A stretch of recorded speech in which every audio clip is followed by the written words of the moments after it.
Right now, today, March 17th, 2026, there is a narrow strip of water, just 21 miles wide at its tightest point, and the fate of the entire global economy is balancing on top of it. The Strait of Hormuz. 1/5 of all the oil that moves on this planet flows through that corridor, and right now it is effectively shut down. Iran, in retaliation for the U.S.-Israeli war that began less than 3 weeks ago on February 28th, has turned that strait into a chokehold on the world's energy supply. Oil has surged past $100 a barrel. Gas prices in America are climbing. The global economy is rattled. And President Trump, the same man who launched this war without consulting a single European ally, without warning any partner in Asia, is now standing on the world stage with his hands out, demanding that everyone else come clean up the mess. He called on China, he called on France, Japan, South Korea, the United Kingdom. He told them to send warships. He said it would be very bad for the future of NATO if they didn't. And Beijing, that massive, calculating, patient geopolitical force, just looked at him and essentially said, "We call on all parties to stop fighting." That's it. That was Beijing's answer. And if you think that answer is small, if you think that answer is a nothing burger, you are missing one of the most consequential geopolitical signals of this entire decade. So let's slow this way down, because what is happening right now between Washington and Beijing over the Strait of Hormuz is not just a diplomatic disagreement. It is a window, a rare, wide-open window into how global power actually works in 2026, who holds leverage, who needs whom, and how the choices made in the next few days could reshape the architecture of American foreign policy for years to come. Let's start with what Trump actually said and what he actually believes. Speaking to reporters aboard Air Force One on Sunday, and in a separate interview with the Financial Times, Trump argued that the United States barely needs the Strait of Hormuz at all. He said America gets only 1 or 2% of its oil through that waterway. He looked directly at China and said Beijing gets 90% of its oil from the strait. So why, he asked, is the United States the one stuck policing it? Why are we maintaining the Hormuz Strait when it's really there for China and many other countries? Why aren't they doing it? He said. He called on nations that are the supposed beneficiaries of open passage to come in and defend their own interests. He used the word demanding. He used it more than once. Now, on its surface, there is a logic to what Trump is saying. There really is a logic there. If your house is on fire and the fire department is only protecting itself and not you, you would be frustrated too. The Americans, at least in Trump's framing, are out there doing the hard and expensive work of global security, and everyone else is sitting back and reaping the benefits. That is not a crazy argument.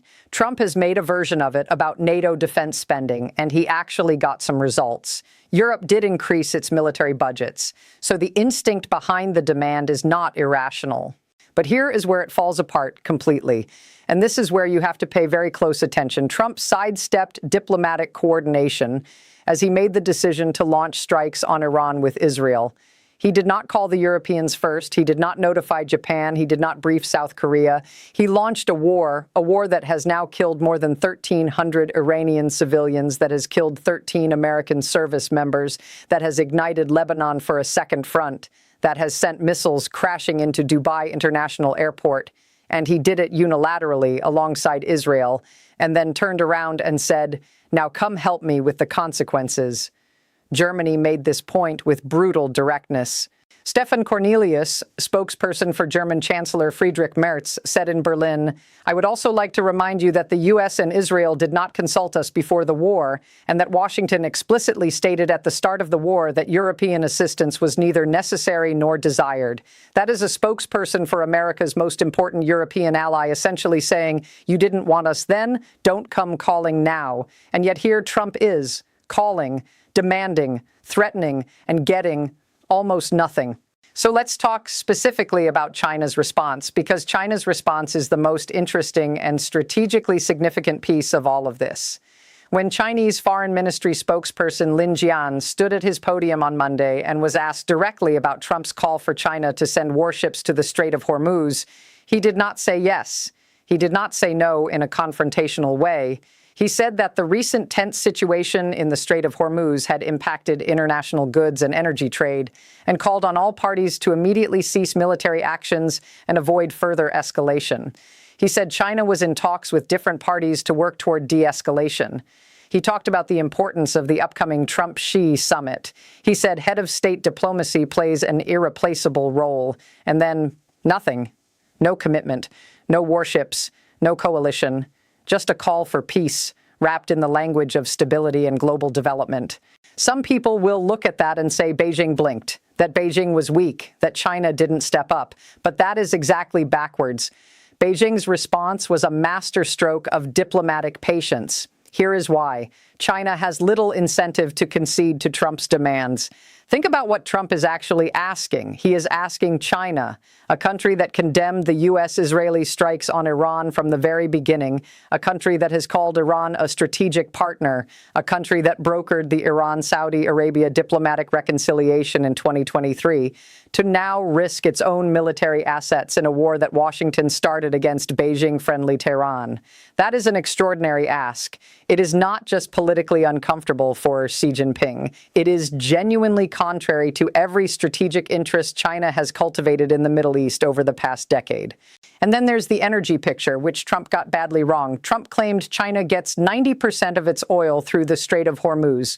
Analysts have estimated China only relies on the strait for about 40 to 50% of its seaborne oil imports, and oil shipments going through Hormuz account for just 6.6% of China's total energy consumption. That is a massive difference. As of January, Beijing held an estimated 1.2 billion barrels of onshore crude stockpiles, enough to meet demand for 3 to 4 months. China also has been receiving Iranian oil throughout the war. Iran has sent more than 11 million barrels of oil to China through the strait during the conflict. And then there is the longer game Beijing has been playing for years, the bet that China made over a decade ago on clean energy, becoming the world's biggest producer of solar panels, batteries, and electric vehicles, is clearly paying off right now. While everyone else scrambles over oil prices, China's exposure to the disruption is structurally lower than it has ever been. So Beijing is in a position to simply wait, and waiting right now is a form of power. Henry Huyao Wang, president of the Beijing-based Research Group Center for China and Globalization, put it with striking directness. Trump is lonely these days in the world. No one really supports him. He's really disturbed the world with the war in Iran, and he's in kind of a tight situation. That is a Beijing-based analyst describing the President of the United States as lonely, isolated, stuck. And the evidence suggests that is not far off. Look at who else has turned Trump down. The United Kingdom, America's closest ally, the special relationship, the Churchill-Roosevelt bond.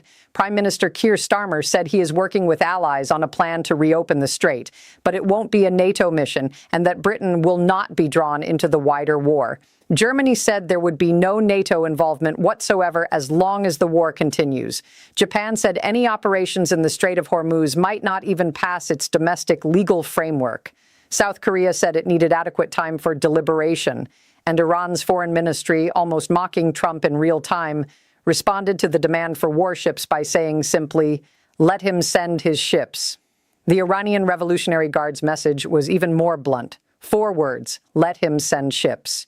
President Trump on Monday acknowledged that many allies have so far rejected his overtures, saying, "What does surprise me is they're not eager to help," and arguing that nations that rely heavily on the strait, like China and Japan, should be thanking us. He said he would soon announce the countries that have agreed to help, but declined to name any of them. He said there were a couple, just a couple, from a field of roughly 7 countries he had specifically approached. This is the geopolitical reality of what a unilateral war produces. When you go to war without your allies, you have no coalition standing by when you need one. And now the man who built his presidency on the idea of transactional power, the deal maker, the one who said he could bend the world through leverage, is finding out that leverage is a two-way street. Because here is what nobody is saying loudly enough. China has enormous leverage over this summit, and Beijing knows it. Trump's planned trip to China, scheduled for March 31st to April 2nd, would be the first visit by a U.S. president since Trump's own first term in 2017. The 2 countries are operating under a fragile tariff truce. Relations between Washington and Beijing have been fraught as both sides have threatened the other with steep tariffs over the past year. Treasury Secretary Scott Bessent was in Paris on Monday meeting with Chinese Vice Premier He Lifeng, explicitly trying to prepare the groundwork for the summit, urging investors not to react negatively if the trip gets delayed. And while Bessent publicly insisted the potential delay has nothing to do with Hormuz pressure, saying, if the meetings are delayed, it wouldn't be delayed because the president demanded that China police the Strait of Hormuz. The rest of Washington is watching this exact dynamic play out in real time and knows differently. China understands that canceling this summit carries its own enormous economic consequences, but so does Trump. And so both sides are engaged in a very careful, very high-stakes game of diplomatic chicken, and with the global economy in the middle of the road. China recently lowered its 2026 growth target slightly to 4.5% to 5%, its slowest projected growth since 1991, meaning prolonged disruptions in the strait could have long-term impacts for Beijing as well. So China is not invincible here. It is not immune, but it is far more insulated than Trump's rhetoric suggests. And more importantly, China is positioned as the calm, responsible voice calling for peace, while the United States is positioned, in the eyes of the global South, as the country that started a war and is now demanding everyone else help manage it. China's official state-run media on Sunday called for greater U.S.-China collaboration in the face of global uncertainty, while the Global Times, a nationalist tabloid, denounced the idea of sending warships, asking, is this really about sharing responsibility? Or is it about sharing the risk of a war that Washington started and can't finish? That sentence should stop you cold, because that question is not just a nationalist editorial. That is a question millions of people around the world are asking right now, not just in China, in Europe, in Asia, in the Middle East, in the global South, that America has been trying to court away from Chinese influence for years. The war on Iran has been running for almost 3 weeks. The Israeli-U.S. assault killed Ayatollah Khamenei, along with more than 1,300 other Iranians. A new supreme leader has taken power. Iran's foreign minister told CBS News that Tehran was ready to defend itself for as long as it takes. Israel says there are thousands of targets left in Iran, and the war has at least 3 more weeks to run. Meanwhile, Dubai International Airport had a drone hit a fuel tank on Monday, causing a fire and briefly suspending operations. Saudi Arabia said it came under attack by dozens of drones. The war is not contained. It never was. And the human cost. Let's be honest about the human cost. 13 U.S. service members have died. At least 12 Israeli civilians have been killed. More than 1,200 Iranian civilians have been killed. Up to 3.2 million people have been temporarily displaced. In Lebanon, more than 800 people have been killed and more than 800,000 displaced. These are not abstract numbers. These are people, families, and the war is spreading. Now, in the middle of all of this, oil is at $100 a barrel. West Texas Intermediate futures were trading at $99.32 a barrel, and global benchmark Brent was at $104.84 on Monday. Americans are paying more at the pump, and this matters politically in a very immediate way. War in Iran has sent the price of oil skyrocketing, raising the price Americans pay at the pump just as the midterm election season begins to heat up. So Trump has a domestic political problem layered on top of a foreign policy crisis, layered on top of a global energy emergency. And he needs help, and the world is not giving it to him. Edward Fishman, a senior fellow at the Council on Foreign Relations, noted that the Trump administration did not consult allies in Europe or Asia before launching military action against Iran. And Kirsten Fontenrose, the former senior director for the Gulf at the National Security Council during Trump's first term, said she believes European countries will eventually have to step in, not because Trump asked, but because their economies have more at stake than ours does. That is a Trump administration insider saying Europe will come in because of their own self-interest, not because Trump persuaded them, not because of the alliance, because the pain will become too great to ignore. That is a fundamentally different vision of how alliances work than what America has operated under for the past 80 years. And it is the direct consequence of launching a war without coordination, without consultation, without alliance building. You don't get to skip the pregame and then demand your teammates show up for overtime. CNN also reported that Iran is considering allowing some tankers through the strait if the oil is traded in Chinese yuan. Read that sentence one more time. Iran is considering allowing oil flows to resume, but only in Chinese yuan, not in dollars. That is not just an energy story. That is a dollar story, a story about the global reserve currency, about the financial architecture that has underpinned American economic power since the end of World War II, the petrodollar, the system where oil is priced and traded in U.S. dollars, which gives America enormous structural advantages in the global economy. If oil starts flowing through Hormuz in yuan, even as a workaround, even temporarily, that is a crack in a foundation that has been load-bearing for generations. Bert Hoffman, a professor at the East Asian Institute at the National University of Singapore, described China's posture simply, "The Chinese may say, okay, let's just wait."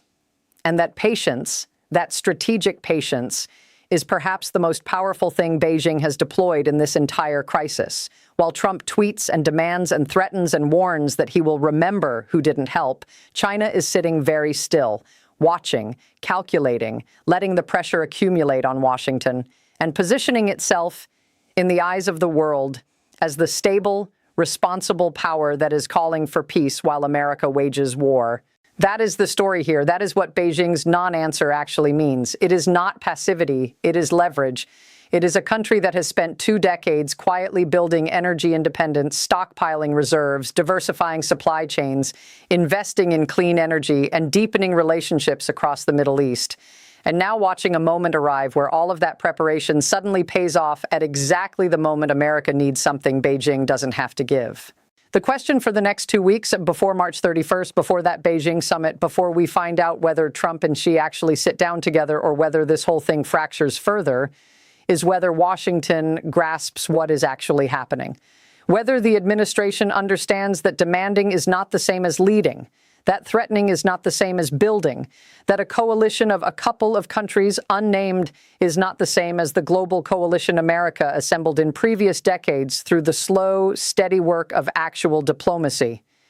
Beijing spoke out. And what Beijing said, in the carefully measured, strategically patient, deliberately incomplete language of Chinese diplomacy, was this: we are watching, we are waiting, and the leverage is ours.